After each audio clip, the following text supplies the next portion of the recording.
Hello dear students, जो आज का दूसरा टॉपिक है इंटरनेशनल रिलेशंस में, वो है nature and scope of international relations. जब हम एक सब्जेक्ट के नेचर के बारे में जिक्र करते हैं तो उसका मतलब कि जो कंटेंट है, जो सब्जेक्ट मैटर उस सब्जेक्ट का, उसका नेचर कैसा है, और जो उस कंटेंट को हम क्रिएट या हासिल करते हैं, कौन सी मेथडोलॉजी यूज करते हैं, हम कौन से मेथड्स यूज होते हैं, कौन से स्टेप्स इन्वॉल्व होते हैं सब्जेक्ट मैटर के क्रिएशन में। तो इस ये चीज आता है nature of particular subject. Like आज जो हमारा टॉपिक होगा कि इंटरनेशनल रिलेशंस का नेचर क्या होगा। And when we talk of scope, तो हम बोलते हैं कि उस सब्जेक्ट का डोमेन क्या है, उस सब्जेक्ट के डोमेन में क्या क्या चीजें आती है।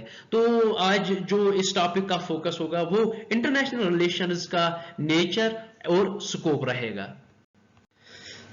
जो पॉलिटिकल साइंस का नेचर है, इसमें सबसे पहला जो कैरेक्टरिस्टिक फीचर है वो है कि सॉवरेन स्टेट्स जो है they are the main actors. अब जो पहले लेक्चर में हमने देखा कि international relation is not only the relation between states, but इसमें इंटरनेशनल ऑर्गेनाइजेशन, इसमें एमएनसीज, इसमें इंटरनेशनल एनजीओज आती है। लेकिन एक चीज का ख्याल रखना है कि जब हम इंटरनेशनल रिलेशंस की बात करते हैं, चाहे एज ए प्रोसेस और एज ए सब्जेक्ट, जो मेन लीडर है, जो मेन एक्टर है, वो है स्टेट्स, जो सॉवरेन स्टेट्स जिसे हम कहते हैं। तो state is the main actor.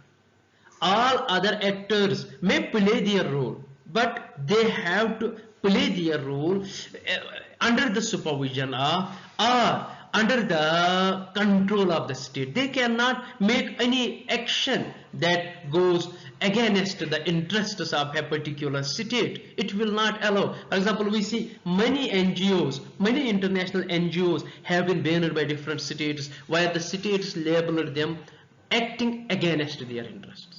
Therefore, ये चीज याद रखना है कि इंटरनेशनल रिलेशंस में स्टेट्स मेन एक्टर है, नंबर वन।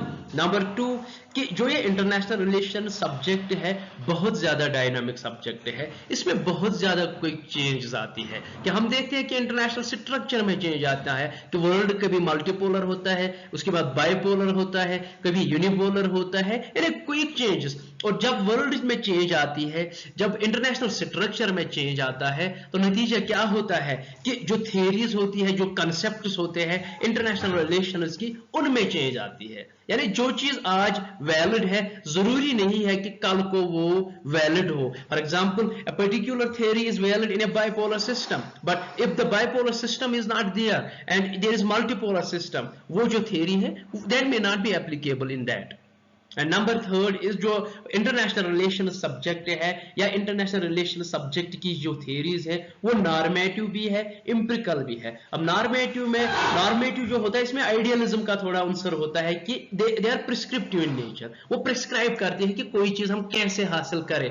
नॉर्मेटिव में जो मेन फोकस होता है वो शुड पे होता है। फॉर एग्जाम्पल, थियरिस्ट बोलेगा how should we bring peace और how should we avoid war. But at the same time जो ये थियरीज है ये एम्पिरिकल भी है। Properly scientific method, properly research method जो यूज होता है, उसके जरिए empirical data, that data which has been collected through 5 sense organs, जिसे हम एम्पिरिकल डाटा कहते हैं, यानी फैक्ट्स, जो फैक्चुअल डाटा हो विच कैन बी प्रूव्ड, वो डाटा यूज होता है इंटरनेशनल थियरीज में, इंटरनेशनल सब्जेक्ट में। But at the same time जो इंटरनेशनल रिलेशंस, चूंकि इसका मेन ऑब्जेक्टिव है to avoid war and bring peace, तो वो चीज लाने के लिए जो ये इसकी थ्योरीज है, ये सब्जेक्ट है, हम कहते हैं कि ये नॉर्मेटिव भी है और इम्प्रिकल भी है, सॉरी। और नेचर में जो हम चौथा कैरेक्टरिस्टिक फीचर देखते हैं इंटरनेशनल रिलेशंस का, वो है कि जो ये सब्जेक्ट है इंटरडिसिप्लिनरी है। क्योंकि इंटरनेशनल रिलेशंस कॉम्प्लेक्स रिलेशंस है, यहाँ पे people to people interaction, trade interaction, scientific cooperation, या फॉर एग्जांपल कोई डिजीज आई, कोई बिग पैंडेमिक आए, तो वहां पे कॉपरेशन। तो इस वजह से जो ये सब्जेक्ट है ये एक इंटरडिसिप्लिनरी सब्जेक्ट है। यानी इंटरनेशनल रिलेशंस में we need to have the knowledge about economics, we need to have the knowledge about sociology, we need to have the knowledge about psychology, science and technology, commerce, because international relations are complex relations. Hence जो ये necessitate करता है international subject को कि ये एक interdisciplinary subject होना चाहिए। और जो पांचवा हम इस कैरेक्टरिस्टिक फीचर देखते हैं नेचर में कि ये डिस्क्रिप्टिव भी है, एनालिटिकल भी है, क्योंकि इसीलिए हम देखते हैं for example we have to understand know about world war first, world war second, cold war हम पढ़ते हैं, वी डिस्क्राइब इट। जो इंटरनेशनल थे they describe descriptive in nature, they describe the main events of international relations and then analyse it, the factors responsible, the consequences it brought. तो ये चीजें हमें international relations में पढ़नी है। इस वजह वी से कि जो इंटरनेशनल रिलेशन सब्जेक्ट है ये एक डिस्क्रिप्टिव सब्जेक्ट है, एक एनालिटिकल सब्जेक्ट है। एंड देन जो लास्ट हम नेचर में कि जो इंटरनेशनल रिलेशंस है ये एक एनार्कियल सिस्टम में ऑपरेट करता है। नाउ बाय एनार्कियल सिस्टम हम ये मानते हैं कि कोई सुप्रीम अथॉरिटी नहीं है जो कि स्टेट्स का बिहेवियर कंट्रोल करे, जो कि स्टेट्स का बिहेवियर रेगुलेट करे। कोई इंटरनेशनल ऑर्गेनाइजेशन, कोई सुप्रा स्टेट नहीं है, कोई सुप्रा नेशनल बॉडी नहीं है जो कि स्टेट्स को कंट्रोल में करे या स्टेट के बिहेवियर को कंट्रोल में करे, बल्कि एक एनार्कियल सिस्टम है जहां पे स्टेट्स ऑपरेट करते हैं अपने पर्सनल इंटरेस्ट या जिसे हम नेशनल इंटरेस्ट भी कहते हैं इंटरनेशनल रिलेशंस में, नेशनल इंटरेस्ट को प्रोटेक्ट करने के लिए वो इंटरैक्ट करते हैं दूसरे एक्टर्स के साथ। अब स्कोप ऑफ इंटरनेशनल, जैसे कि हम स्कोप बोलते हैं कि डोमेन, इस सब्जेक्ट की डोमेन में क्या आता है, इस सब्जेक्ट के अंदर हम क्या क्या पढ़ते हैं। देखिए पहला जो है वो स्टेट सिस्टम है कि जो वर्ल्ड स्टेट सिस्टम है वो कैसे ऑपरेट करता है, वो कैसे इंटरेक्ट करता है, कौन से स्टेट एक्टर्स है या कौन सा स्टेट सिस्टम इस वक्त एग्जिस्टिंग है, whether it is a multipolar system, whether it is a unipolar system, whether it is a bipolar system. ये चीजें हम इंटरनेशनल रिलेशंस में पढ़ते हैं। और इतना ही नहीं कि जो state, nature of state, whether you have an empire system, whether you have an nation state system, क्या चीज है, ये सब चीजें हम इंटरनेशनल रिलेशंस में पढ़ते हैं। दूसरा कॉन्फ्लिक्ट एंड कोऑपरेशन, क्यों दो कंट्रीज के दरमियान कॉन्फ्लिक्ट है, कॉन्फ्लिक्ट रीजंस क्या है, कॉन्फ्लिक्ट में कौन से एक्टर्स इन्वॉल्व होते हैं, या क्यों दो कंट्रीज कोऑपरेट करती है, कैसे कोऑपरेशन करे, कौन से एलिमेंट्स है, कौन सी चीजें हैं जो हमने कोऑपरेशन में इन्वॉल्व करनी है, या क्यों दो कंट्रीज के दरमियान वार होता है, क्यों दो कंट्रीज के दरमियान कोऑपरेशन होती है, क्यों कॉन्फ्लिक्ट और कोऑपरेशन करनी, ये चीजें जो है ये कंसर्न है इंटरनेशनल रिलेशंस का। तीसरा है पावर, और पावर एक इंपॉर्टेंट फैक्टर है, पावर एक इंपॉर्टेंट कंसेप्ट है इंटरनेशनल रिलेशंस में, क्योंकि जिसे मॉर्गन थो कहता है कि जो इंटरनेशनल रिलेशंस है is a subject of power, कि यहाँ पे हम पावर के बारे में जानते हैं, जहां for example we say some countries are more powerful, some countries are less powerful, some countries are medium powerful. तो किस बुनियाद पे हम कहते हैं कि कोई कंट्री पावरफुल है, कोई लेस पावरफुल है, यानी पावर की बुनियादें क्या है, पावर की फॉर्म्स क्या है, पावर के सोर्सेज क्या है, ये जो चीजें हैं ये हम इंटरनेशनल रिलेशंस में पढ़ते हैं। फॉर एग्जांपल पावर में हम देखते हैं कि we can have economic power, we can have military power, we can have ideological power, we can have technological power. ये जो चीजें हैं ये हम इंटरनेशनल रिलेशंस में पढ़ते हैं।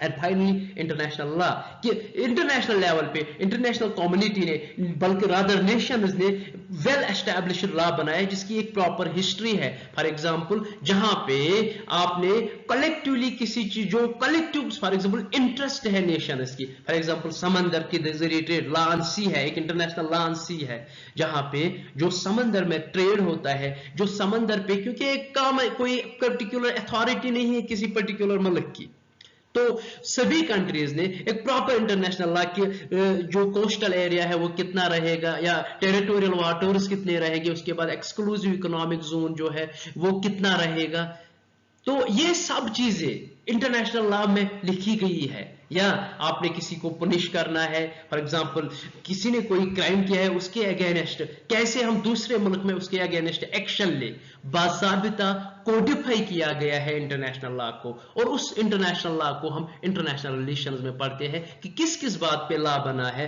कौन सा लॉ है, उस लॉ की बैकिंग है कि नहीं है, अगर बैकिंग है तो कौन करता है, अगर नहीं है फिर कौन से फैक्टर्स है, कौन सी फाउंडेशन है उस इंटरनेशनल लॉ की, वो हम इंटरनेशनल रिलेशंस में पढ़ते हैं। इसके बाद जो इंटरनेशनल रिलेशंस के स्कोप में आता है वो है इंटरनेशनल ऑर्गेनाइज, बहुत सारी इंटरनेशनल ऑर्गेनाइजेशंस है, लाइक अक़वाम मुत्तहिदा है, इसी तरह से IMF है, वर्ल्ड बैंक है, यूरोपियन यूनियन है, सार्क है, आसियान है, ये बहुत सारी इंटरनेशनल ऑर्गेनाइजेशंस हैं जिन ऑर्गेनाइजेशंस को गवर्नमेंट्स जो डिफरेंट कंट्रीज के गवर्नमेंट्स हैं उनको हम उन्होंने बनाया है, जिनको हम इंटर गवर्नमेंटल ऑर्गेनाइजेशंस भी बोलते हैं। तो ये ऑर्गेनाइजेशंस क्या है, इन ऑर्गेनाइजेशंस का पावर क्या है, ये ऑर्गेनाइजेशंस कैसे ऑपरेट करती है, कैसे फंक्शन करती है, कौन सी बैगिंग है, इन्हें स्टॉपिंग कैसे की जाती है, कौन स्टॉप करता है, कौन कंट्रोल करता है, ये हम इंटरनेशनल रिलेशंस में पढ़ते हैं। इंटरनेशनल रिलेशंस के डोमेन में आता है। जो 6th वन वो है नेशनल इंटरेस्ट, और जो नेशनल इंटरेस्ट हम कहते हैं एक गाइडिंग प्रिंसिपल है कि हर, जैसे मैंने पहले बोला कि इंटरनेशनल रिलेशंस एक एनार्कियल सिस्टम में ऑपरेट करती है, कोई सुप्रीम अथॉरिटी नहीं है जो कि स्टेट्स के बिहेवियर को कंट्रोल करे, और स्टेट्स आपस में इंटरैक्ट करते हैं considering in view there national interest, कि उनके हित में क्या है, उनके इंटरेस्ट में क्या है। It could be unity, it could be security of the state, it could be economic socio economic wellbeing of the people of the state. National interests can have different domains, और national interests can have different aspects. Therefore, वो national interest क्या है, national interest में क्या क्या चीज आती है, नेशनल इंटरेस्ट को हम डिफाइन कैसे करेंगे, ये चीज हम इंटरनेशनल रिलेशंस में पढ़ते हैं। एंड द लास्ट वन यार, इट हैज ए ब्रॉड, ऐसा नहीं है कि जो चीजें हमने यहाँ पढ़ी कि दैट इज फाइनल, बहुत सारी चीजें होगी, बट मतलब I have try to be brief which can help you in your examination. Now that is why I had mentioned only these factors, we have more than this जो international relations के scope में आता है। And finally we are talking of this foreign policy.